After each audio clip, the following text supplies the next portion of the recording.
আজকে আমরা দেখব ফেসবুকে কিভাবে বিজনেস পোর্টফোলিও ক্রিয়েট করতে হয় এবং বিজনেস পোর্টফোলিওর আন্ডারে অ্যাড অ্যাকাউন্ট ক্রিয়েট করতে হয়। অনেক সময় আমাদের দরকার বিজনেস পোর্টফোলিও থেকে আমরা যেন ফেসবুকে অ্যাড রান করতে পারি, কারণ মেইন অ্যাকাউন্ট অ্যাড ম্যানেজার একবার যদি একটা অ্যাকাউন্ট থেকে নষ্ট হয়ে যায়, তো দেন সেক্ষেত্রে আমরা অন্য কারো অ্যাক্সেস নিয়েও সেটা দিয়ে কাজ করতে পারবো না। তো আমাদের সিকিউরিটি পারপাসে হলো আমাদের বিজনেস পোর্টফোলিও অ্যাকাউন্টের দরকার, বিজনেস পোর্টফোলিওর মধ্যে থাকা অ্যাড ম্যানেজার দরকার। তো চলুন আমরা দেখে নিই কিভাবে বিজনেস পোর্টফোলিও অ্যাকাউন্ট তৈরি করতে হয় এবং তার আন্ডারে একটা অ্যাড ম্যানেজার ক্রিয়েট করতে হয়, অ্যাড অ্যাকাউন্ট ক্রিয়েট করতে হয়। আমরা চলে যাচ্ছি ব্রাউজারে, এখান থেকে চলে যাই ফেসবুকে আসার পরে এখানে 9 ডটে ক্লিক, দেন একটু নিচের দিকে অ্যাড ম্যানেজার। ওকে, অ্যাড ম্যানেজারে আসার পরে এরকম আসবে, আপনাদের বিজনেস পোর্টফোলিও আসবে না, কারণ আমার এখানে বিজনেস পোর্টফোলিও অলরেডি ক্রিয়েট করা আছে। তো আমি নতুন করে যদি একটা বিজনেস পোর্টফোলিও ক্রিয়েট করি, দেন সেক্ষেত্রে এখান থেকে এই ক্রিয়েট এ বিজনেস পোর্টফোলিও এখানে ক্লিক করব। এখানে ক্লিক করার পরে আমি একটা বিজনেস পোর্টফোলিও নাম দিব।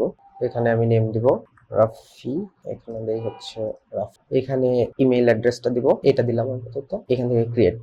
আচ্ছা, এখানে নাম একটু চেঞ্জ করতে বলতেছে, আমি ইউটান্স দিয়ে দেখি, আমি একটু নাম চেঞ্জ করে দিয়ে দেখি।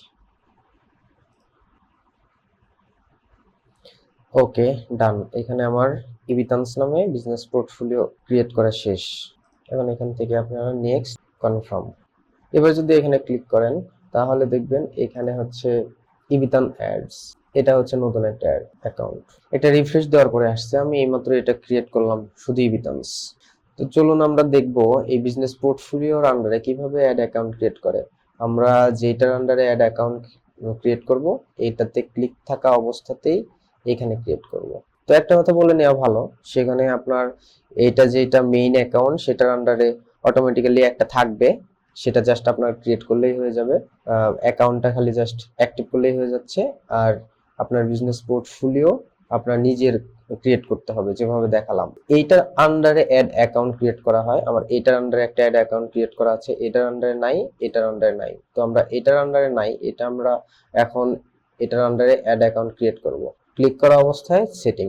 আচ্ছা, এখানে আসার পরে অনেকগুলো অপশন পাবেন, এর মধ্যে থেকে অ্যাড অ্যাকাউন্ট থেকে আমরা প্লাস বাটনে ক্লিক করি, দেন এখান থেকে create a new ad account. এখানে আপনার অ্যাকাউন্টের নাম দেন রাফি, টাইম জোন ঢাকা, এখানে ইউএস ডলার রাখতে পারেন।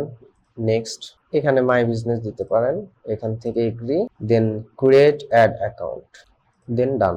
ওকে, আমার অ্যাড অ্যাকাউন্ট ক্রিয়েট করা শেষ।